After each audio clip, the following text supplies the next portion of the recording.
Welcome back to Outdoors with Larry Ray on ESPN 790 AM, brought to you proudly by the Tennessee Wildlife and Resources Agency.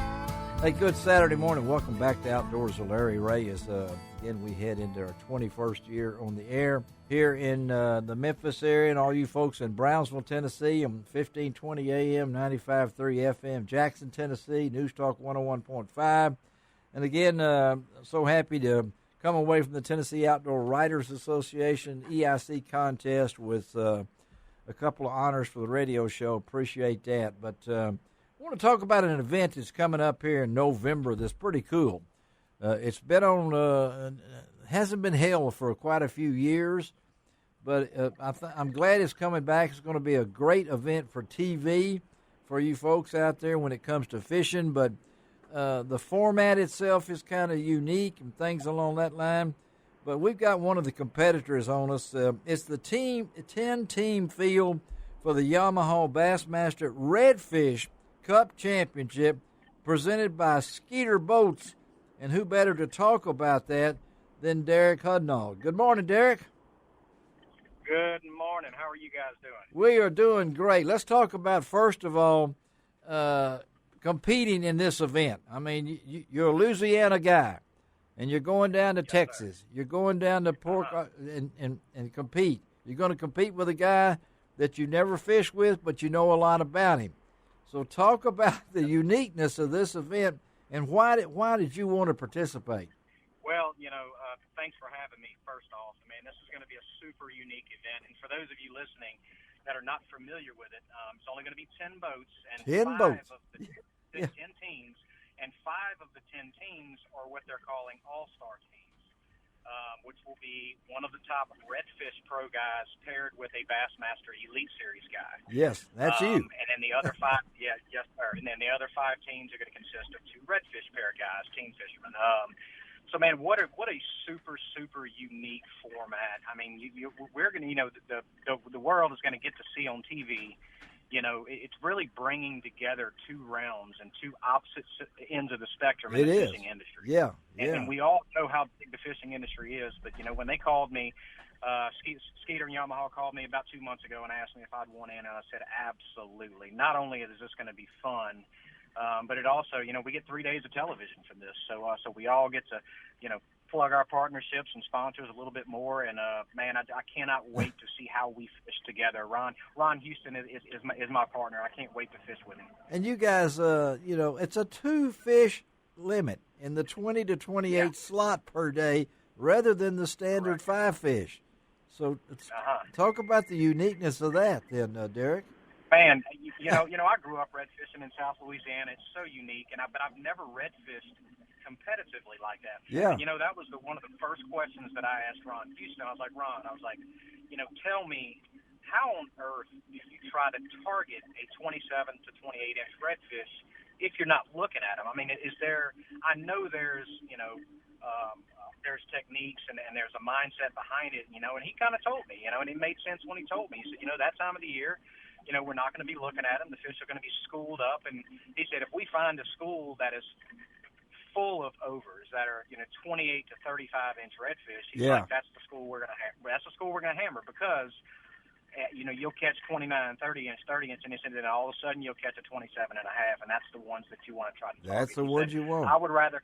Yes, sir. He said, if we're on a school and we catch 30 of them out of there and all we have is 4 that measure, that's the school we want. Because redfishing's a lot of like other species, the 30-pound redfish don't school with 2-pound redfish. No, they don't. They all stay. Yeah. They don't, but they all stay in the same age group, age range, and typically they're around the same weight. So, and I've been picking Ron Houston's brain a lot. You have to. Really looking forward to see how he approaches it and how different and the same it would be on how we approach, a Bassmaster Elite Series tournament. Well, I know it's going to be a lot of fun. And Ron's got a lot of history in this thing. He's been doing it for over 20 years on the IFA Redfish Trail. Top 5 finishes in past Redfish Cup events. The guy knows it, and we know your heart and soul. Despite living in Louisiana, you're still a bass man. So, between now and the event, which is coming up in middle of November, November 12th through 14th on Texas. How are you getting prepared for this? You know, there's really not a whole lot I can do to get prepared as far as on the practice side. Yeah. But you know, I think the biggest part is making sure that I have the right equipment. Yes. And I'm fortunate enough to be paired with outstanding sponsors like St. Croix Rods. You know, they're sending me, you know, an entire line of their inshore rods. Yes, you know, they are. Like Spro and Gamakatsu are sending me my jig heads and all the saltwater equipment I could use, missile baits and swim baits. And so I have such good partnerships with people now that transition to the saltwater side as well. So making sure I have what I need equipment wise. Yeah. And then it's really going to be on the water. You know, Ron and I get to spend 3 days on the water together in practice. And that's where, and I really think that's where the magic is. That's where it's going to happen. It's got to happen. Well, yeah. when you team fish like that, it's more about how well you fish together as a team, and less about how good each individual angler is. Well, I know you got 3 days to. Yeah, I know. Yep. You've got 3 days one to figure that out. Yeah, you got one of our buddies there, Mark Menendez, of course. Mark is in there. Yeah, I love Mark. Yeah, and you got Patrick Walters. You got the Zeldane guys. You know, Trayton Chris, and you got all these guys like that. And then you got the cameras following you. Yeah, absolutely. I mean, you can't hide. Cameras in our boats all the days. Yeah. No, you can't hide, and you know what? And that's something that all of us are used to already. You know, yes. In the Elite Series, we're used to having cameras on the boat. You know, that doesn't bother us at all.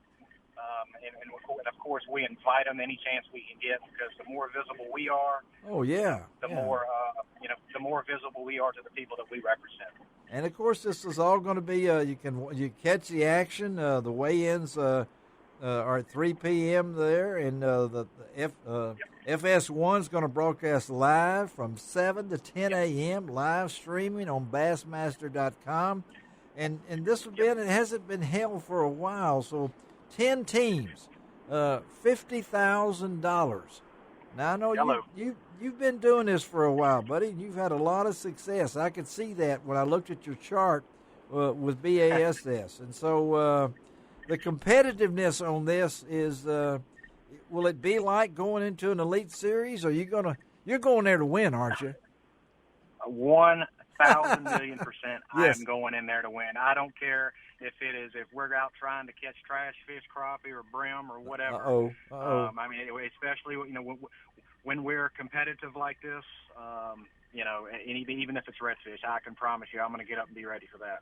Well, we'll jump a little ahead, because I know you got a lot of folks here in our area that are familiar with you, Derek. You do great jobs on YouTube. Folks, you can just Google Derek, Hudnall, wonderful information and things along that line. So what's up for 2022 for you? Man, a lot of the same. It's, you know, our season, our Bassmaster Elite Series schedule starts second week in February. Yes, it does. 2 in Florida. Yeah. And we go from there. You know, it's good. What an incredible schedule that we have next year. And if you guys are Bass and Bassmaster fans, you're definitely going to want to stay glued to the TVs next year. You know, an incredible new partnership with Bassmaster. We know the Bassmaster Elite Series has been on Sunday mornings on ESPN for years. You know, typically they aired about a month later. Yeah. Well, since then, you know, they signed with Fox Sports this year, and so this way, every Saturday and Sunday of every tournament is carried live on one of the Fox Sports, whether it be Fox Sports, FS1, or one of their affiliates. So man, I'm gonna tell you what, the schedule is really gonna set up well for us in 2022. And man, I'm just, you know, I've got the goal in mind, the prize in mind, and I want to compete. I want to compete for Angler of the Year every single year. I see where you got your new boat. I did. I actually just left my dealership, Cajun Outboards, here in Addis, Louisiana. Yeah. It was Christmas come early, because everybody knows the industry right now. I wasn't expecting it until December, and it came in 2 days ago. So I've been there rigging it out. You know, I rig all of my own electronics and everything, so I've been over there rigging it all out, trying to get it ready. And you know, it's never too early to start preparing, planning, and start prepping. No. You said that's a bad machine, and I can imagine. You mentioned the magic word, Derek, and I usually ask a lot of folks. I've been doing this a long time. Electronics.